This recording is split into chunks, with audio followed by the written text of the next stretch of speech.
Some gravy started ladling my way, and I wanted to chat with you guys. And me and Amy have decided that me streaming every day is really good for our marriage, because every day I have about 2.5 hours of talking I want to do about very abstract gravy related things. She likes about a half hour of it. So the other 2 hours I do with you guys. So it's almost like I burn that out. It's almost like when your kids get to play a lot, they're really good kids. So Amy is always being poked and grabbed and,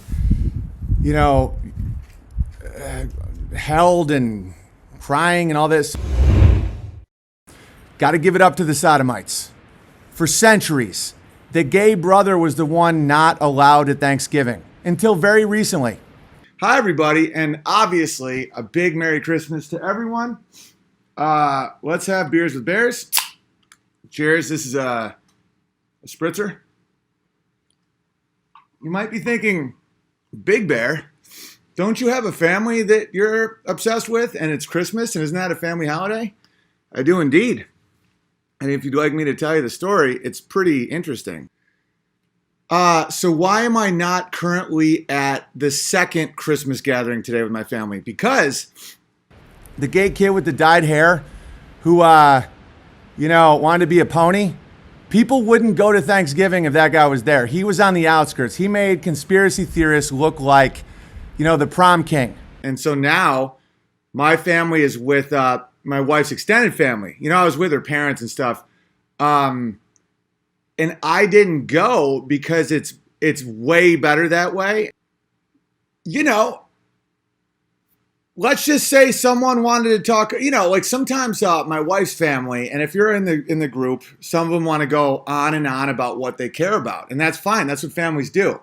Whether that's, golf or cars or whatever it is that they like, they'll talk endlessly about it. And I mean endlessly. And I'll ask questions. I'll be engaged. But let's say someone else wants to talk about something way more interesting, like the fact we never went to the moon. So that caused some problems.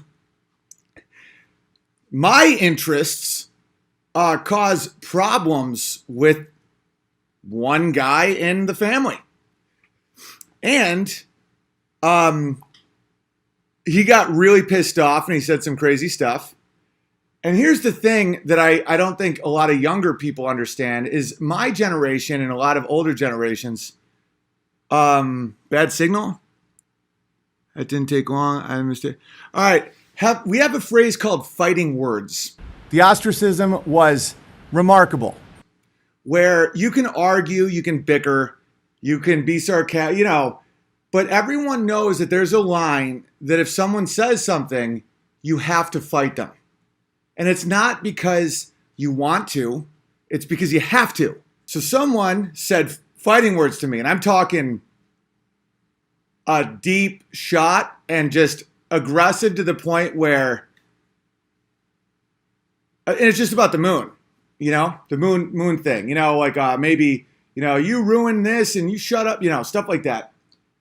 But I'm not going to sit at a table and listen to someone talk about their interests, where if I talk about my interests, they get to say ridiculous things to me and I'm not allowed to beat them to a hospital visit. Because, I don't care about what they care about. My whole life, I've always followed, the age-old knowledge that golf is for fags. Every single person, regardless of how you view the earth, should support the hell out of flat earthers. Because flat earth is a Marilyn Manson extreme shock of independent thought. We know NASA lies. We know not to trust science, right? So what do? Why would you shame someone for doing exactly the thing you're trying to push? And the farther off grid you go, the more it works, because people tire out. Ask the Jewish bankers. It took them 500 years.